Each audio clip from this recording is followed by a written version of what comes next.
The Water Lily was a sleek iron-hulled ship to submarine prototype, captained by a severe American by the name of Wicker, and crewed by a mix of Americans, Chinese, and Japanese, who all spoke a kind of salty, curse-studded sailor's English.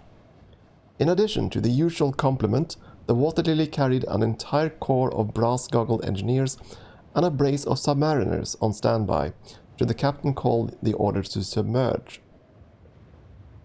The rumor was that she was a Confederate vessel, sold off to a private concern in the later, more desperate stages of the Civil War. But I saw no trace of a dark past aboard. The crew seemed a happy family and welcomed us into their iron-hulled bosom.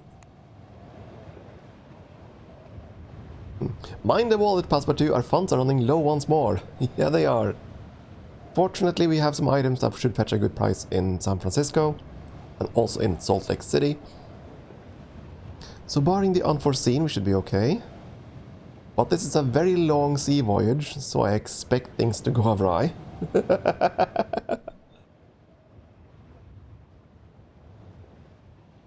And we'll see. Our cabin, while hardly spacious, was adequate to our needs. One of the midshipmen came by to show us how to use the pressure seals in case of submersion, but in all other aspects I looked forward to a peaceful steamship ocean crossing. I was not to be so lucky. We could have kind of guessed that. That's kind of sad given how costly this journey was. £3,000. And we get no option other than to wait. The salty air blew cool and sharp against my face as I opened the door onto the top deck. It was painfully early, and the only passengers awake were a group of Chinese laborers hunched miserably near the stern. One of their number was vomiting copiously into a bucket. I offered him my own secret remedy. We have the seasickness pills. I was hoping that was going to give an option. Anyways, my own secret remedy, which I had brewed up for just such an occasion. He swallowed it down with a certain dubious desperation, but immediately improved in both complexion and temperament. He thanked me most profusely. Xi, I said, using one of the few Mandarin expressions I had picked up in my travels. They laughed uproariously at my pronunciation, but seemed altogether pleased by my attempts to render thanks in their tongue. Maybe we made some friends. Maybe we made friends. Let's converse. I talked to the captain. Let's talk about that journey. Salt Lake City to Las Vegas. To Albuquerque. The only bank in Albuquerque has gone bankrupt. Oh, dear me. So we don't want to get trapped there.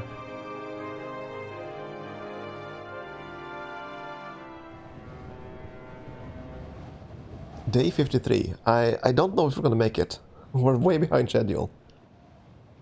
I accompanied Monsieur Fogg to a game of whist with a family of American missionaries who were traveling back to San Francisco for a family wedding. My master began strongly, but Mademoiselle Loretta, the eldest girl, had a sharp eye and won several hands in a row. A new round was dealt. I noticed Mademoiselle Loretta.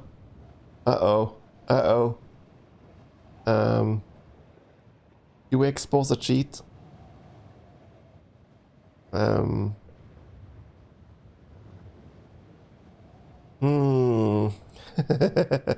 I think exposing the cheat will have some consequences.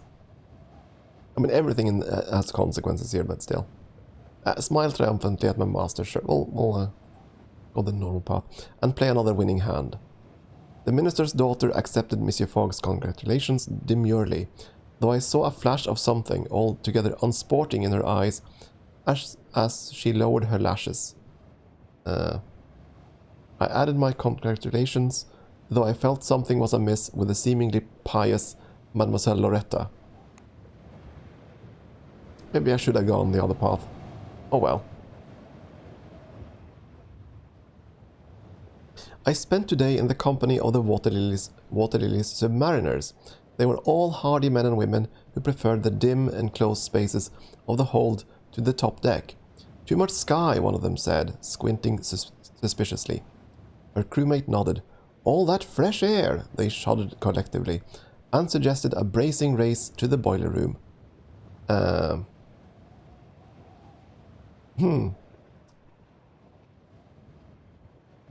I impressed them, of course we do that, with my physical prowess, coming in a respectable fourth just behind their commander.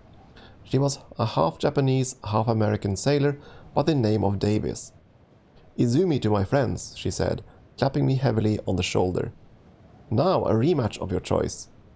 Very well, I declared, and promptly suggested a test of acrobatic skill. Though the submariners were all fit as horses, they had never attempted to, for instance, form a pyramid or walk the length of a corridor on their hands. Well, I'm glad you like it, TARDIS. And I'm very glad some of you. I'm very glad when some of you actually talk back. I mean, I know I'm just reading a story out here. It's not so interactive as normal, perhaps, but. I'm just trying to be more legible. So we'll see how this goes. Yeah, let's see. They competed with me gamely, but admitted themselves outclassed. Commander Davis even applauded. Izumi nodded as I took my leave. You're not so bad. If I remember right, the point of this whole voyage is to make friends. Because things are going to happen. So, yeah, let's talk about San Francisco. San Francisco to Vegas. I introduced my daughter to cards to occupy her mind. Indeed. Yeah, fine. San Francisco. To San Pedro. San Pedro to Acapulco. Give him some tea. Talk about Acapulco. Acapulco to Panama City. Acapulco to Havana. There we go.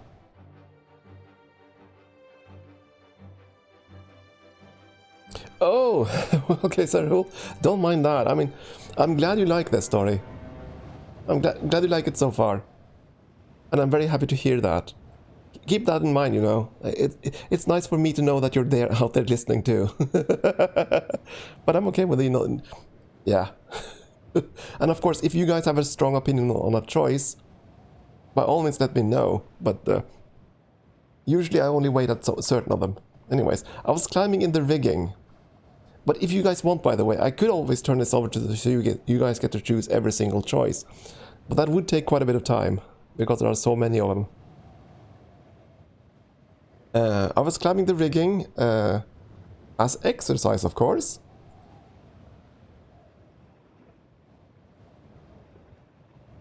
And not at all for the purposes of spying on the crew to appease my own rapacious curiosity, when I heard two of the crewmen arguing in a pidgin mix of English and Japanese. Uh-oh. I closed my eyes and listened. I'm glad to hear that, Quark. Yeah, it is a good game. It is a good game. I closed my eyes and listened to their voices. Only a few words were audible over the howling of the wind. Shrine, heathen, worship. Before a sudden scream rent the air. One of the sailors was falling from the platform's edge. Oh dear. I was unable to look away as he fell. His body lay still and crumpled on the deck. But I heard his scream in my head for days after. I looked up and managed to catch sight of the fallen sailor's companion, his face still and pallid. Was that guilt in his eyes or merely shock? He slipped away before the captain arrived, and I followed him. Retired to the crew quarters, and I begin to hear the sound of desperate muttered prayers. Okay. I have played this game to completion, by the way. By that I mean I have all the achievements. And some of those are kind of iffy to get. I mean, there are many small adventures to find in this game, and many of them have achievements. So, and some of them are a bit iffy. Like, we might see them at some later point. We already did the Indian Rebellion thing. We saved a guy, right? That's one of the achievements. We have to go to the Pangsao Pass and save him. That kind of thing. The Water Lily's crew held a funeral for the dead sailor. I was not specifically invited, but felt a sense of responsibility, having witnessed the man's fatal plunge. Captain Wicker led the Christian service with customary grimness. I was surprised by the absence of... the sailor's companion, I guess, who had been arguing with him just before his fall. Yet he was not the only one missing from the funeral. Oddly, only half of the crew had come to pay their respects. I went in search of the rest, only to find them making an offering in front of a makeshift Shinto shrine in the crew quarters. The fellow from the night before was amongst them. The captain does not want us at his Christian ceremonies. He thinks nothing of our faith, one of the sailors told me bitterly. We make our offerings here instead.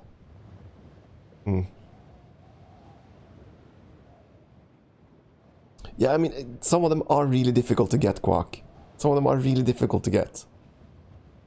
But they're worth it. I mean, there are guides for this game, by the way, if you really wonder. But some of them require that you pick up items in the early journey and keep them all the way through. And some of them require that you play on specific game seeds. I mean, there are 8 different game seeds, and they show up in order. So you have to complete a full game before the next seed rolls around. Which is why we can't do the North Pole journey, for example, on seed number 1. Which is why I have now. But the North Pole journey is quite the undertaking. I will say that. Storm. Too exhausted to write a proper entry, suffice to say we are still afloat. The night I remembered to adjust the pocket watch, as we had crossed the international date line and gained ourselves a day. What do you know? Storm, eh? Let's converse. The Mademoiselle, let's talk about... Omaha, perhaps? Omaha to Chicago? Chicago to Duluth? Give her the tea. Talk about Chicago?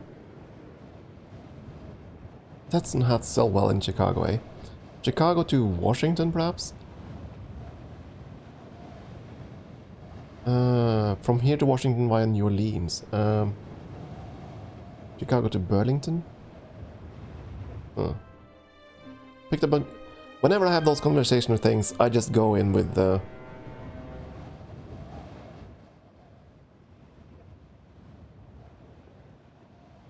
Whenever I have those conversations, I just go with whatever buttons I can push. Unless I have a specific route in mind. Because I don't always know what I'm gonna get, so... I don't remember the world map. Anyways, yesterday's storm hit us with a little warning. One moment I was preparing Monsieur Fogg's shaving water to exactly the right temperature. The next, we were being tossed from one end of the cabin to the other. We were only lucky that the bed was securely nailed to the floor. Rain clattered against our iron hull, nearly drowning out the shouts of the crew. The storm lasted nearly 6 hours and blew us far off course. The captain spends most of the day peering at his charts, trying to locate our position. There is no land anywhere upon the horizon. Uh-oh. And, uh-oh. Uh-oh. We're not going where we're supposed to now. Greetings, Commander Davis. Let's talk about Honolulu. Okay, Honolulu to San Pedro to Acapulco, perhaps. Acapulco to Havana. Talk a lot, don't you? Okay. Okay, Walnut, have a good evening. So there was a route from Honolulu all the way to, from Manila to Honolulu and beyond. The captain announced a change of destination. The Water Lily would now make for the nearby Hawaii rather than San Francisco. We would make port in Honolulu in 5 days and would have to find our own further conveyance from there. Oh no, and we're broke. Monsieur Fogg's lips pressed ever so slightly together. A rare outward sign of entirely understandable annoyance. This, my master said, will not do. But the beaches, monsieur. No, indeed not, sir. I agreed, not even daring to calculate the delay and expense our unexpected diversion would cause. Monsieur Fogg gave me a cool, appraising glance. Captain Wicker has reneged upon his word as a gentleman, he said curtly, before lowering his voice to an almost furtive undertone. Our course is clear. We must mutiny. Yeah, let's... Okay, I opened my mouth to agree wholeheartedly, but he continued on without so much as a pause. See to it, Passepartout. Use your... initiative? I offered brightly. Quite, he said, with the agreeableness of a gentleman who has just given his valet a near Herculean task. We will mutiny in 5 days. When we reach Honolulu, make your preparations as you see fit. So, you know, we've been tasked with an uprising now. Excellent. Good thing we made friends with some of the crew, right? At least I hope so. What is your wish, master? Talk about the journey. And about the money. Yeah, well, you will have to earn some money. Yeah, I'm trying. I'm trying, boss. My task was clear. I was to foment mutiny aboard the Water Lily. I decided to begin by exploiting the crew's animosity towards one another. Divide and conquer, or so dear Mama always counseled.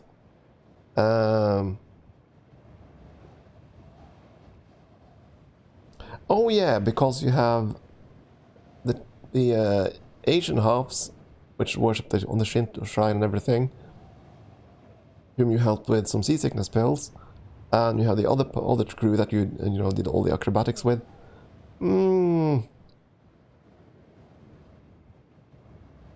Gossip and rumor would be a good way to start, I guess. I thought, though such subtleties might also be lost on a crew of sailors. So I decided to...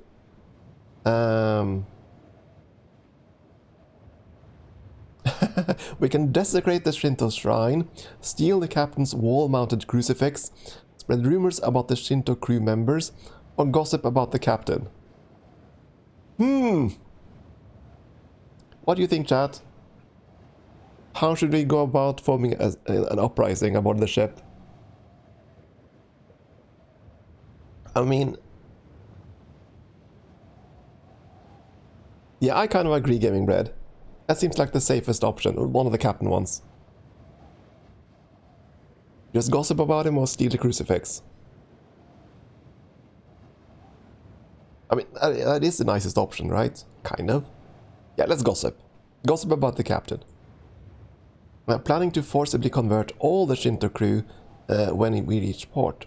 Some of the younger members seemed alarmed, but others merely laughed off the possibility. Okay. Perhaps that wasn't good enough. Reverend, let's talk about Honolulu and Acapulco. Acapulco to Panama City.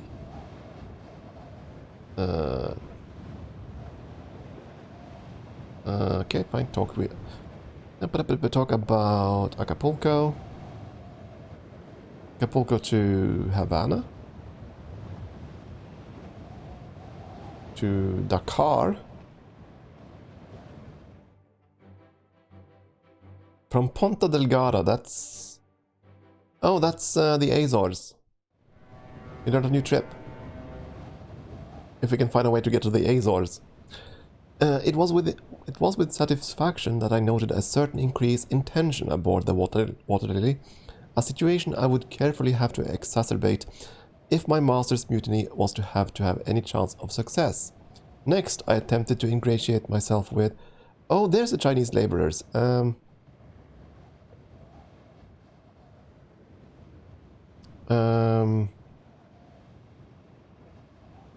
Both of them should like me.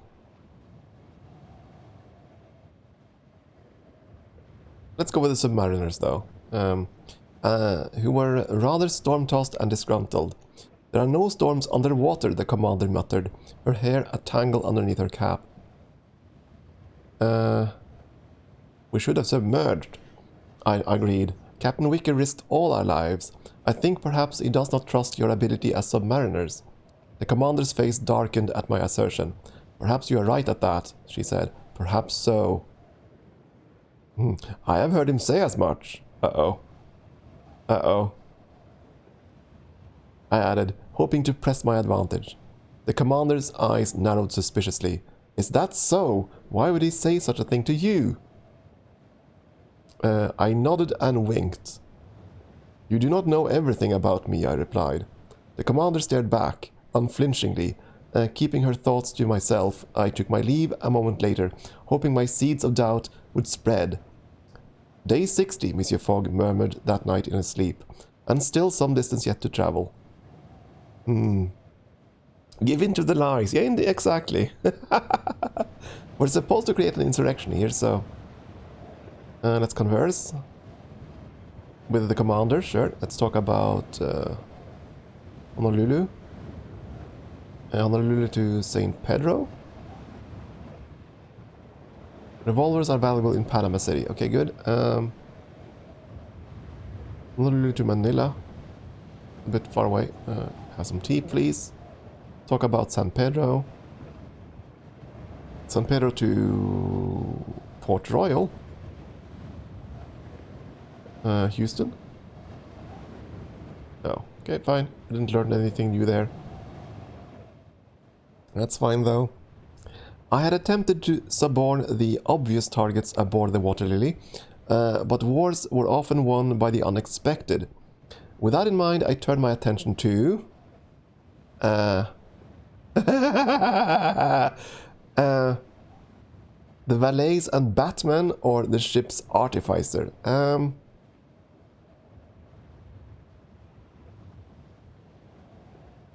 Yeah, you want to go with the Batman? Okay, fine. The valet and Batman.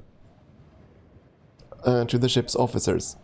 Being a gentleman's gentleman myself, I knew the value of a good servant.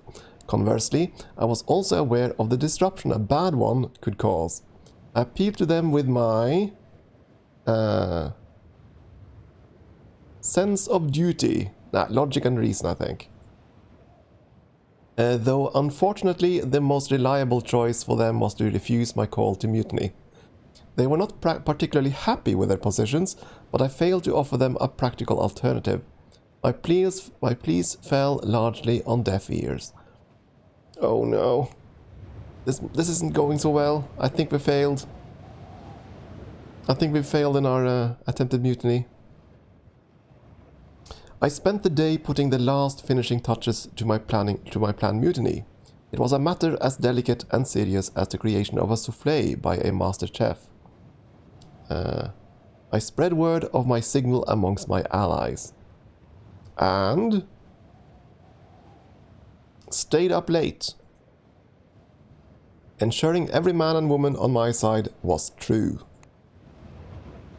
Uh-oh. Uh-oh. We reached Honolulu in the dark. The captain took a small skiff into the harbor with a few of his officers, wishing to inquire about repairs before putting the Water Lily into dry dock. Monsieur Fogg watched the boat for a long moment. Now is the time, he said crisply. I trust everything is in order. I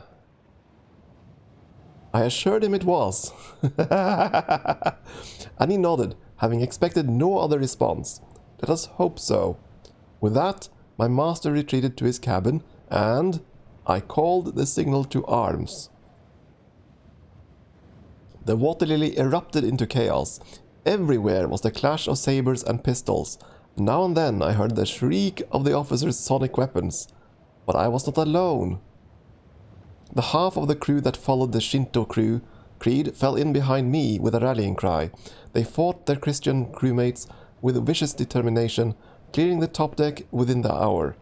The Chinese laborers rewarded my friendship with steadfast loyalty, throwing themselves into mutiny with all the desperation of men and women who utterly loathed sea travel and longed to revenge themselves upon their instrument of torment in any fashion. They lit fires and tore up the already ragged sails, causing some welcome chaos. The submariners, led by Commander Davies, charged out of the hold of the ship like a horde of impossibly athletic avenging angels. There was a long, terrible moment where I wondered at their allegiance. Then Commander Davis caught my eye and winked. "It's Izumi to my friends," she shouted cheerfully, driving back any stragglers loyal to Captain Wicker. By noon, it was clear how the day would end. The mutineers raised a ragged cheer of victory.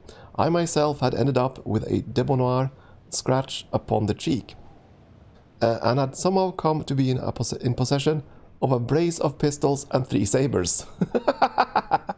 By the time the captain and the officers returned, we had complete control of the ship. They were quickly trussed up and thrown into the brig for safekeeping. Monsieur Fogg emerged, surveying the scene of recent battle with a calm eye. "Well done," he said, with classic gentlemanly understatement. Still, it was well done, and more, if I do say so myself.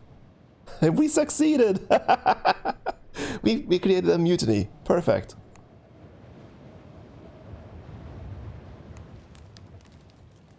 Oh right, I forgot that option. When you wait, you can see the newspapers.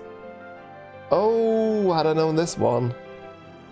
That would have been nice to know ahead of time. Oh well. That would have been a different option. Oh well, next journey. So now, we're going back on course. Greetings, mademoiselle. Let's talk about... I'm actually not sure which paths we have now. Cheyenne? Cheyenne to Omaha. Omaha to Burlington. Okay.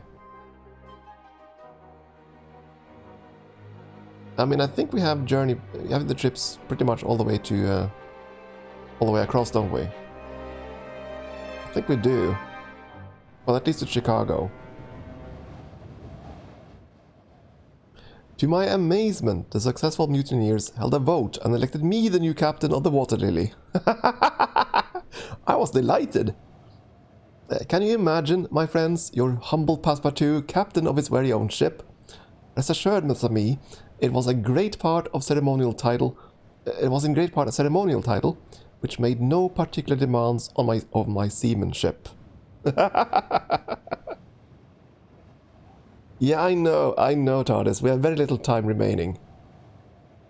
But that's okay. You will, of course, get a bit of a deduction for being late, but so be it.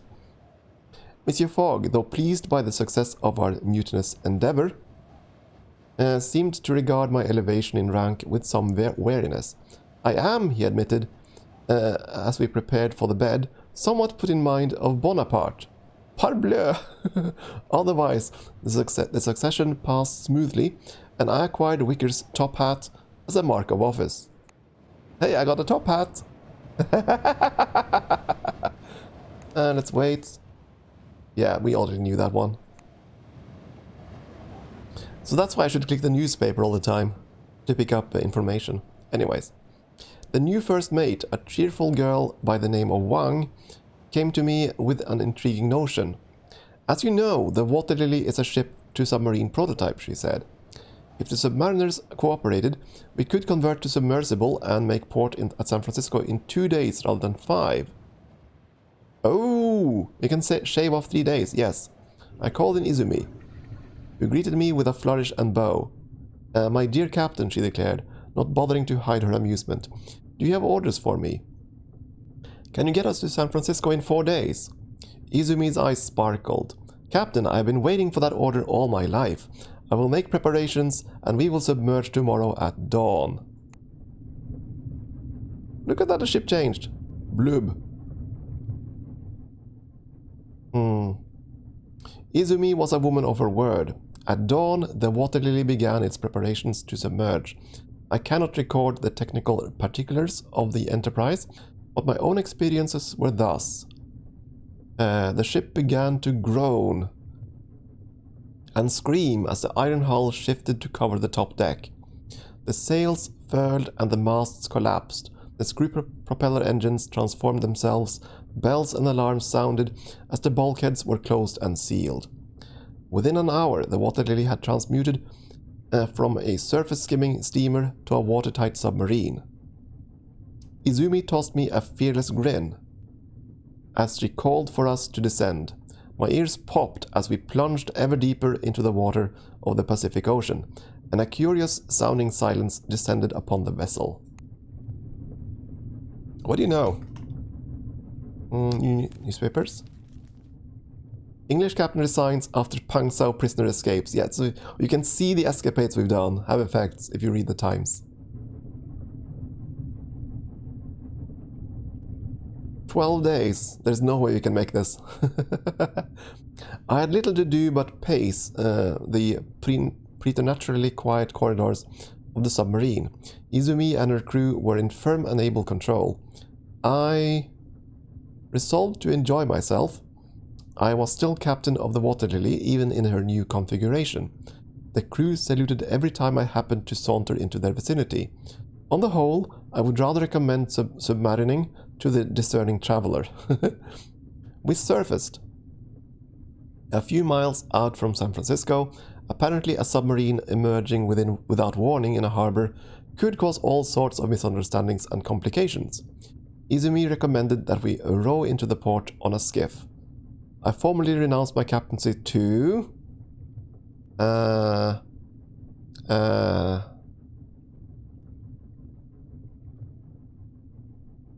Who do we award the captaincy? Izumi, the submariner, or First Mate Wang? Who should become captain? I have no idea what that choice is gonna do.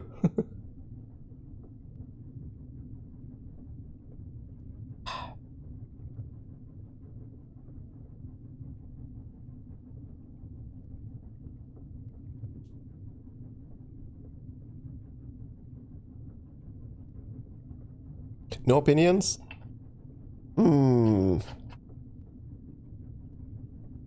I mean, it was the submarine thing that got us here quickly enough. And let's go to Izumi. To Izumi, as she was clearly the most capable sailor aboard the Water Lily. She blushed in pleasure. I'm sorry, am I so delayed then? I thought, okay. I might be delayed from chat, I don't know. Sorry. As she was clearly the most capable sailor aboard the Water Lily. She blushed in pleasure and seemed unaccountably delighted. Good fortune, Passepartout, she called, as we rowed away. You always have a home aboard the Water Lily. I turned towards San Francisco, still shrouded in the pale pre-dawn light. We have gained 3 days, my master said. I trust it will be enough. Oh boy. Yeah, about that, I'm not so sure. And the market is closed. Yeah, several possessions would pay off here. That departs tomorrow. 4 PM tomorrow. Salt Lake. All to Omaha. We had items that would pay off well in... yeah, that's gonna sell here. But that's a lot of money. We have to stop in Salt Lake City. and sell our katana. The top hat isn't valuable anywhere. This is valuable in San Pedro. We're not going to go there.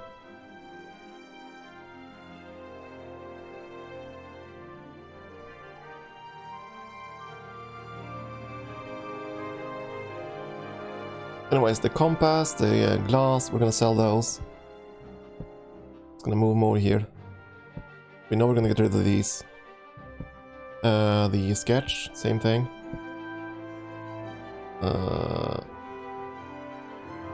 I'm gonna keep the katana for one trip. I think I'll sell this and the seasickness pills. Gotta keep the katana for a little bit longer. We're gonna sell the Buddha's tooth and keep the safety harness, I think. Yeah, we'll sell things in these trunks. London, Gaming Red. We start in London, you have to return to London. You have to get from San Francisco to London in just 11 days. Sleep. Come on, let the market open. Uh-oh. Hotel rooms were beyond our budget. We had no alternative but to bed down in a warm, fetid pile of rubbish like rats and wait out the nights. Halfway through the night, we were accosted by a dog who curled up by our feet, seeking a little warmth. Yeah. There's no point in exploring here, I think. I just want to go to the market and then... well... when does this thing go? I can go now. That was 4 PM, I think. Market is open. Let's sell things first. The compass, magnifying glass, this thing, the wind scarf, the seasickness pills, the Buddha's tooth. Regina, Calgary, Chicago, Burlington, Regina. We might go through Burlington, Chicago.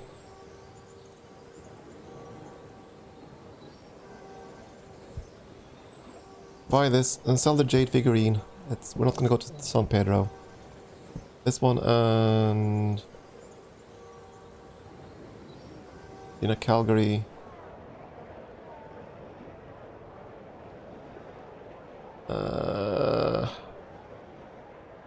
Let's get the gun, you know, just in case. Okay, have a bit of money. We don't have time enough to do the exploration now. Let's just go to Salt Lake City. Embark. Let's go. On the Transcontinental Express.